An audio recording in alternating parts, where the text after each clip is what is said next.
Shalom, berjumpa kembali dalam program Bible Study Online CK7, di mana hari ini kita akan melanjutkan pembelajaran kita, saudara, dari kitab Mazmur pasal yang ke-28. Mazmur ini adalah ciptaan Daud atau dari Daud, di mana Daud sebagai seorang raja, ini raja Israel, saudara, raja yang besar, raja yang ditakuti oleh bangsa-bangsa lain. Namun demikian, Daud itu sadar bahwa dia manusia biasa. Manusia yang tidak kebal terhadap masalah. Manusia yang tidak bisa menghindari masalah. Kadang Daud merasa kesepian. Kadang Daud merasa seperti tertekan karena banyak orang yang membencinya, banyak orang yang mengusahakan untuk dia celaka. Sama seperti kita yang selalu memiliki rasa takut, rasa khawatir, bimbang, ragu.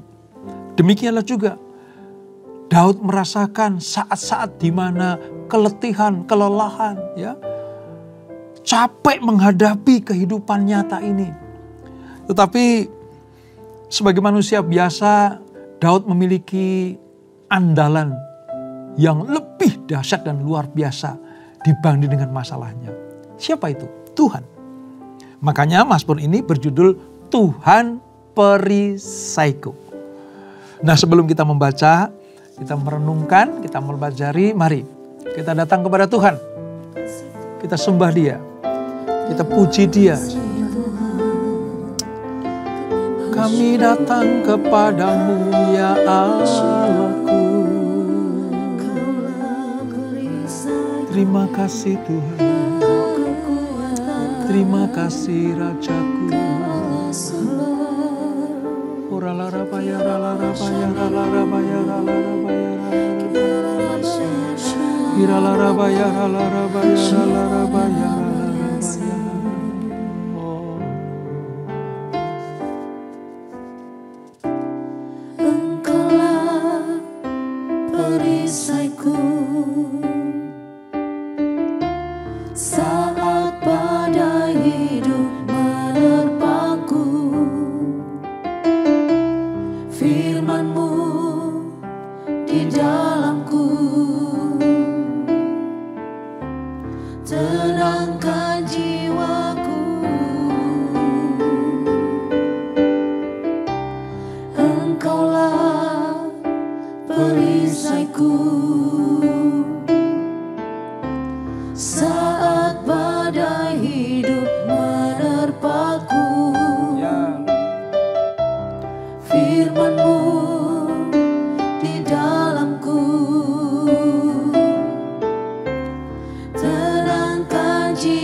Jesus, Jesus, Jesus, Jesus.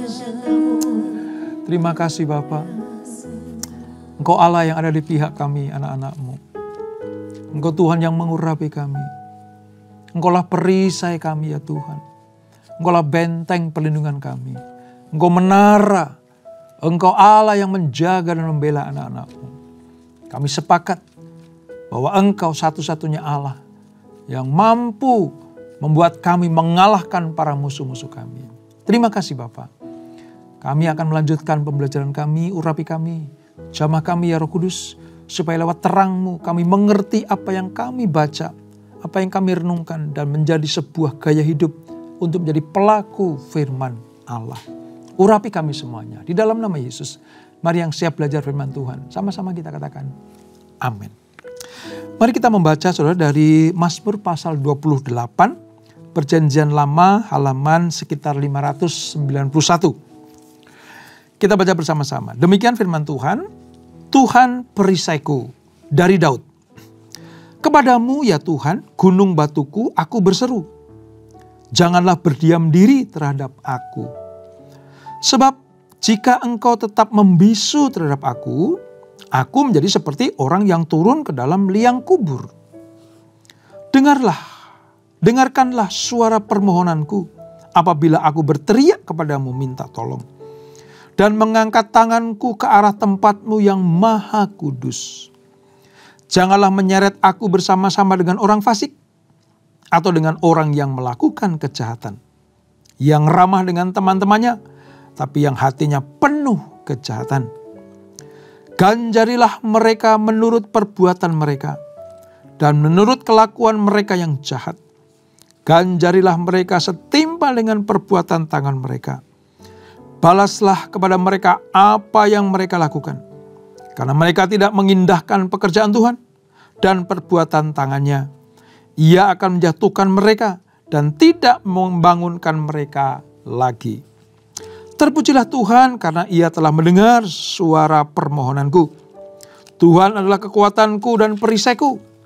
Kepadanya hatiku percaya. Aku tertolong sebab Ia beria-ria hatiku. Dan dengan nyanyianku aku bersyukur kepadanya. Tuhan adalah kekuatan umat-Nya dan benteng keselamatan bagi orang yang diurapinya. Selamatkanlah kiranya umat-Mu dan berkatilah milik-Mu sendiri. Gembalakanlah mereka dan dukunglah mereka untuk selama-lamanya. Seperti apa yang kita pujikan tadi saudara, bahwa Tuhanlah perisaiku, tempat pelindungan, benteng pertahanan, kubu pertahanan. Nah, seperti kalimat-kalimat seperti itulah yang Daud ucapkan dengan iman, bahwa Daud ingin hidup di dalam penyertaan dan pembelaan Tuhan. Mazmur ini adalah mazmur mohon pertolongan pada saat mengalami kesesakan. Saudara, bila seseorang rasanya pertolongan Tuhan itu tak kunjung tiba, seolah-olah tangan-tangan jahat sedang merenggut jiwanya, sedang membawa kita menuju kepada kebinasaan, pada kehancuran. Ya. Saat-saat seperti itulah yang membuat kita merasa bahwa kita kehilangan akal. Mungkin kita tergoda untuk mencari pertolongan di luar Tuhan. Bisa saja saudara. Karena sebagai manusia biasa kadang gak kuat menghadapi masalah. Kadang gak mampu lagi harus berbuat apa. Jalan sudah buntu. Di depan sudah gelap. Melangkah sedikit saja sudah tidak berani. Ya. Nah, kadang secara manusia kelemahan kita muncul dengan cara apa? Udah gak ada lagi akal sehat kita. Kita kadang mencari jalan pintas yang seolah-olah mampu membuat masalah kita selesai. Padahal bukan. Atau mungkin kita tergoda untuk mencari pertolongan lain di luar Tuhan. Itu sangat mungkin saudara. Manusia bisa berkompromi dengan hal-hal yang tidak berkenan kepada Tuhan ketika dia menghadapi permasalahan. Itu juga yang dialami oleh Daud. Daud pernah ada dalam situasi yang seperti itu. Ia tertekan karena sepertinya Tuhan diam dan membisu. Ketika macam-macam masalah hadir, ketika musuh datang silih berganti, bahkan ketika anaknya sendiri, waktu itu Absalom, saudara, itu membuat Daud harus keluar dari kerajaan. Ya, kudeta. Absalom itu kudeta bapaknya, saudara bisa bayangkan itu. Ya memang karena kesalahan Daud sih, karena itu hukuman atas ketidaktaatan Daud. Ya, keluarganya begitu sedikit dalam tanda petik ya berantakan, saudara. Kenapa? Karena Daud pernah berzina dengan Batsheba. Ya, menghadapi masalah. Belum lagi apa, saudara? Musuh dari luar menghimpit, berusaha untuk membinasakan Daud, mengalahkan Israel. Belum lagi keluarga Saul yang tidak pernah terima kalau Daud naik tahta sebagai pengganti nenek moyangnya. Banyak sekarang. Bagaimana Simei menghina Daud luar biasa. Hal seperti itu memenuhi pikiran Daud. Memenuhi hatinya Daud. Sehingga dia merasa tertekan jiwanya. Merasa terhimpit kehidupannya. Dan ditambah lagi seolah-olah Tuhan berdiam diri bahkan membisu. Ayat 1 kan bilang seperti itu. Ya kan? Jangan berdiam diri terhadap aku. Sebab jika engkau tetap membisu terhadap aku menjadi orang yang turun dalam liang kubur. Di tengah-tengah himpitan seperti itu, Daud teriak-teriak kepada Allah, Tuhan jangan tinggalkan aku, jangan membisu Tuhan. Gitu. Ia merasa sedang dalam kesendirian. Dan Daud merasakan dengan membisunya Tuhan, dirinya seperti sudah ditinggalkan untuk mati. Aku menjadi seperti orang yang turun ke dalam liang kubur, orang mati. Artinya kalau Tuhan tinggalkan aku, kalau Tuhan berdiam diri, selesai. Udah, gak ada harapan lagi. Sudah, gak ada upaya lagi karena sia-sia. Itu pernyataan Daud. Pemazmur dalam hal ini Daud merasa hampir terseret kepada perbuatan-perbuatan orang fasik. Kalau sampai Tuhan tidak menolong, aku gak tahu lagi nih gimana caranya keluar dari masalah ini. Bisa saja aku tergelincir. Bisa saja aku menjauhi Tuhan. Bisa saja aku keluar dari Tuhan. Ini. Dan ini manusiawi, saudara. Manusiawi. Ingat ya, Daud itu raja. Diurapi Tuhan. Lewat Nabi Samuel. Memimpin 12 suku Israel. Dalam sebuah kerajaan yang utuh, yaitu Israel bersatu. Ditakuti bangsa-bangsa lain. Megah luar biasa kerajaan Israel pada zaman Daud. Sukses. Maju yang luar biasa. Tetapi Daud tetap manusia biasa. Punya rasa, punya jiwa, punya kehendak. Ya, punya kepedihan, punya masalah. Sama seperti kita. Tapi Daud tahu persis. Dia datang kepada siapa. Daud tetap berharap. Dia tetap bertahan kepada imannya. Dia tetap mengharapkan Tuhan mendengarkan permohonan dan teriakan dia minta tolong. Ayat 2 nih. Bagaimana Daud yakin bahwa di dalam Tuhan ada pertolongan. Daud yakin bahwa di dalam Tuhan ada penyelesaian. Makanya dia teriak kepadanya. Teriakan Daud ini selain beriman atas pertolongan Tuhan, juga supaya ia tetap bertahan untuk tidak tergoda dengan berkompromi dengan dunia ini, dengan kejahatan. Jadi teriakan Daud, doa Daud punya dua maksud. Yang pertama, supaya Tuhan segera menolong. Yang kedua, supaya dia terbebas dari tipu daya iblis. Terlepas dari bujuk rayu iblis. Terlepas dari jerat penangkap burung atau iblis itu. Hati Daud seperti itu, saudara. Di tengah-tengah terjepit, di tengah-tengah penderitaan, dia lari kepada Tuhan. Itulah sebabnya Daud menganggap dan menempatkan Tuhan dalam hidupnya sebagai perisai. Perisai dalam hal ini adalah Daud jangan sampai keluar dari kehendak Tuhan. Tahukah saudara, kalau kita membaca firman tentang Tuhanlah perisaiku, kalau kita menyanyikan pujian syairnya keluar kata Engkaulah perisaiku, itu artinya kita tetap berharap di tengah-tengah kesulitan hidup ini supaya kita tidak keluar dari jalurnya Tuhan. Supaya kita tidak kompromi dengan tawaran dunia ini. Supaya kita tidak murtad dari Tuhan.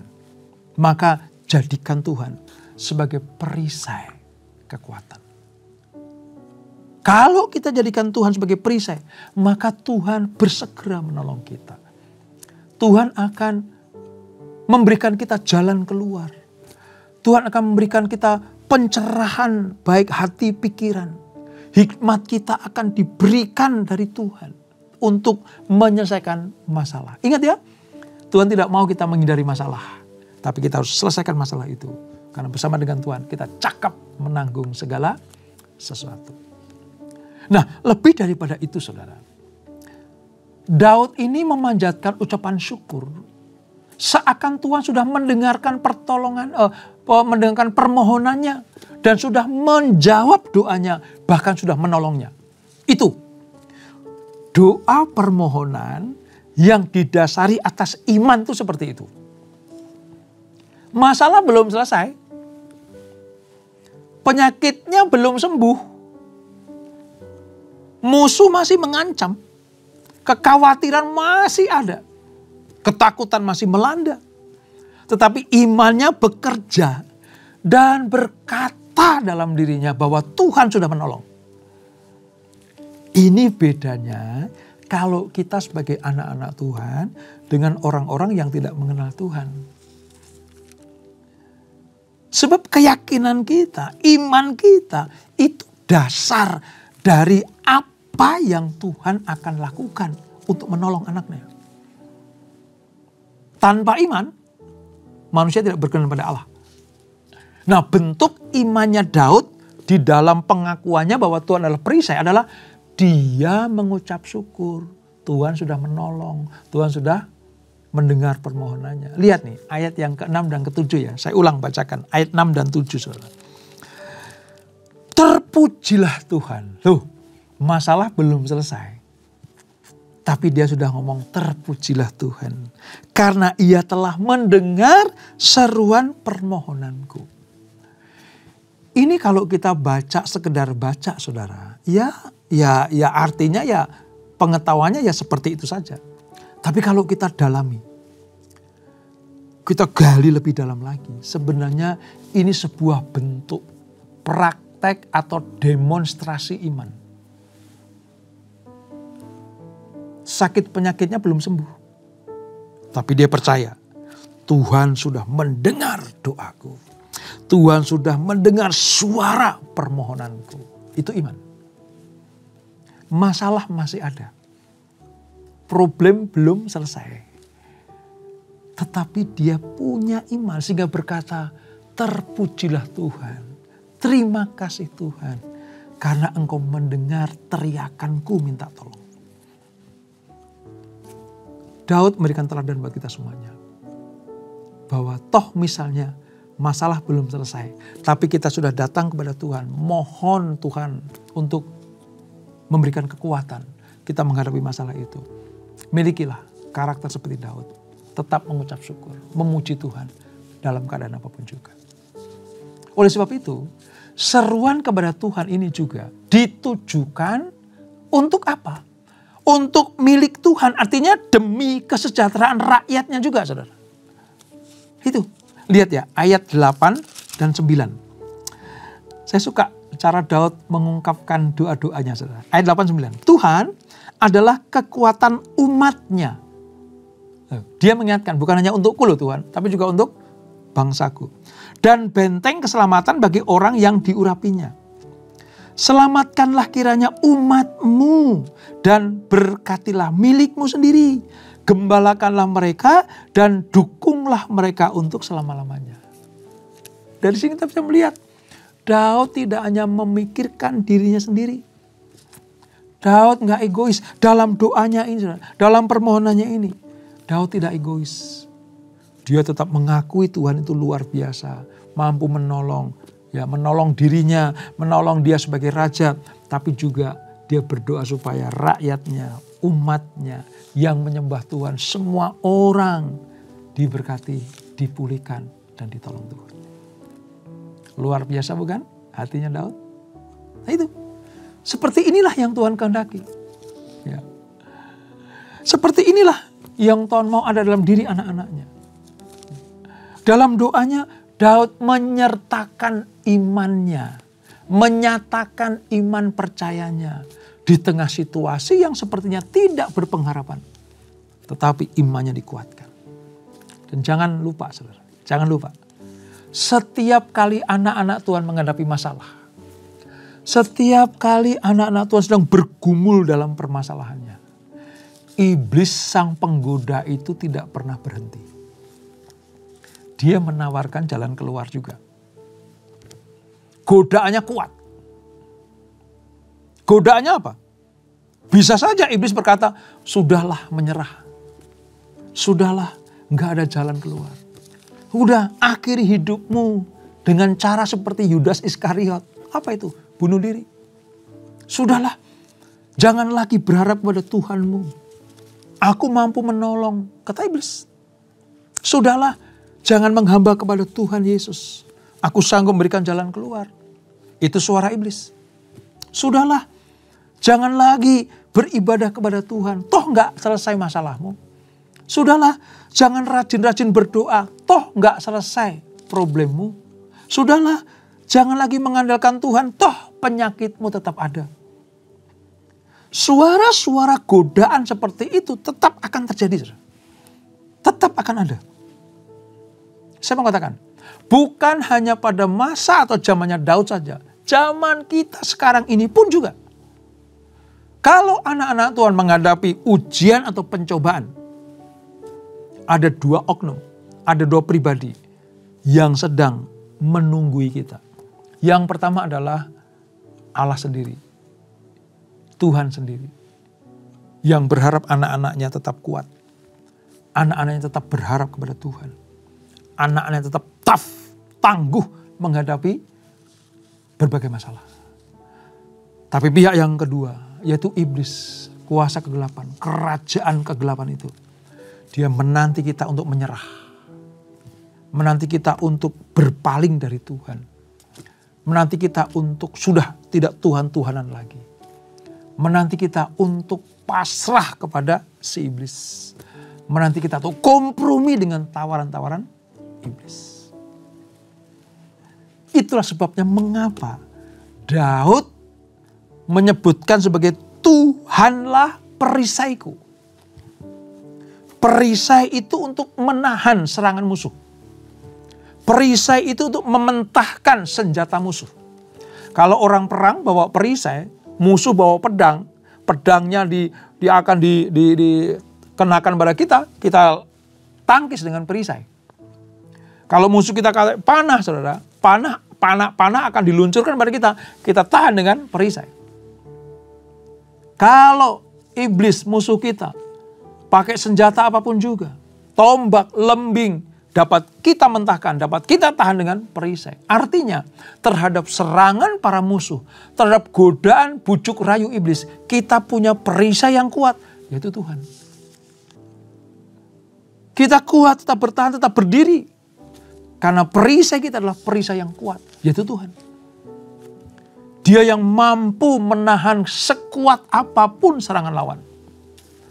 Perisai yang mampu menahan seberapapun kuat senjata iblis. Darah Kristus itu perisai buat kita. Yesus sudah mati buat kita 2000 tahun yang lalu. Dan ketika kita dibasuh oleh darah Kristus, kita disucikan, kita dikuduskan, diberikan perisai keamanan terhadap lawan-lawan kita. Senjata canggih dari musuh kita mampu kita mentahkan lewat perisai, yaitu Tuhan. Coba bayangkan, kalau Daud mengandalkan kekuatan sendiri. Coba bayangkan kalau Daud tidak mengandalkan Tuhan. Selesai itu, habis saudara. Oleh sebab itu, jadikan Tuhan sebagai perisai di dalam setiap masalah kita. Ratapan dan teriakan minta tolong Daud berubah menjadi puji-pujian dan penuh sukacita. Karena Tuhan itu perisai. Waktu menghadapi masalah memang pedih, sakit, sedih, bimbang, ragu. Tapi kalau kita punya keyakinan Tuhan sudah memerisai kita, kita akan tampil sebagai pemenang. Kita akan tampil sebagai orang-orang yang lebih daripada pemenang. Sebab Tuhan bersama dengan kita. Oleh sebab itu renungkan baik-baik. Ketika saat-saat kesesakan begitu tak tertahankan, godaan untuk menyerah begitu kuat. Ingatlah akan doa Tuhan Yesus ketika dia berdoa. Kehendakmulah yang jadi ya Bapa, bukan kehendakku. Artinya menyerah, berserah kepada Tuhan, bukan kepada iblis. Daud pernah mengalaminya. Bahkan Tuhan Yesus sendiri pun pernah mengalaminya. Daud menjadikan Yesus sebagai Tuhan, sebagai perisainya. Yesus menjadikan Bapa sebagai keputusan dalam setiap permasalahannya. Jangan melihat ke situasi yang mencekam. Lihatlah kepada Kristus yang sudah menang atas godaan-godaan itu. Bersama dengan Kristus kita akan cakap menanggung segala sesuatu. Bersama dengan Kristus kita mampu mengalahkan para musuh kita. Bersama dengan Tuhan yang adalah perisai kita, kita mampu menahan serangan iblis. Dan itulah Mazmur 28. Kita berdoa. Bapa, terima kasih untuk anugerah-Mu lewat Bible Study hari ini. Kami belajar bagaimana seperti Daud menjadikan Tuhan sebagai perisainya. Lewat kekuatan, lewat kuasa yang dahsyat luar biasa. Yang tidak dapat ditandingi oleh apapun juga. Maka Daud merasa aman sekalipun masalah masih ada. Sekalipun tekanan masih dialami. Tetapi Daud memiliki iman dan pengertian. Tuhan sudah memerisai aku. Berikutnya Daud berkata bahwa kalau aku diperisai Tuhan, maka aku tidak akan berkompromi dengan si jahat. Aku tidak akan mencari jalan keluar di luar Tuhan. Aku tidak mencari penyelesaian di luar kehendak Tuhan. Artinya Daud tetap aman dalam perlindungan Tuhan. Tidak memilih untuk menyelesaikan masalah di luar Tuhan. Dia tetap ada dalam kawasan Tuhan. Demikianlah kami ya Tuhan. Kalau kami diizinkan Tuhan mengalami masalah demi masalah. Mungkin lewat sakit penyakit. Mungkin lewat masalah keluarga atau masalah ekonomi. Mungkin masalah kami di dalam bisnis kami. Kami percaya Tuhan tidak pernah meninggalkan kami. Tuhan tidak pernah membisu. Tuhan tidak pernah meninggalkan anak-anaknya. Tangan Tuhan selalu ada untuk menolong anak-anaknya. Yang diminta Tuhan cuma satu. Jangan berpaling daripadaku. Tetap memandang aku. Tetap tinggal dalamku. Dan beriman kepadaku bahwa aku adalah perisai bagimu. Maka kalau itu kami lakukan. Daud ditolong. Kami pun pasti akan ditolong Tuhan. Terima kasih Bapak. Berkati anak-anak-Mu, berkati kami semuanya. Dan sebelum kami tinggalkan acara ini, kami siapkan hati kami terima berkat yang daripada-Mu. Kekasih-kasih Kristus arahkan hatimu pada Tuhan. Terimalah berkat kasih anugerah dari Allah Bapa yang berlimpah-limpah. Di dalam anaknya yang tunggal Tuhan Yesus Kristus. Dan persekutuan yang manis dalam Roh Kudus menyertai kita semuanya. Mulai saat ini sampai Maranatha. Yesus datang dua kali menjemput kita semuanya. Bertemu di awan-awan yang permai. Menikmati kemuliaan kekal sampai selama-lamanya. Yang diberkati, sama-sama kita katakan, amin. Tuhan Yesus memberkati.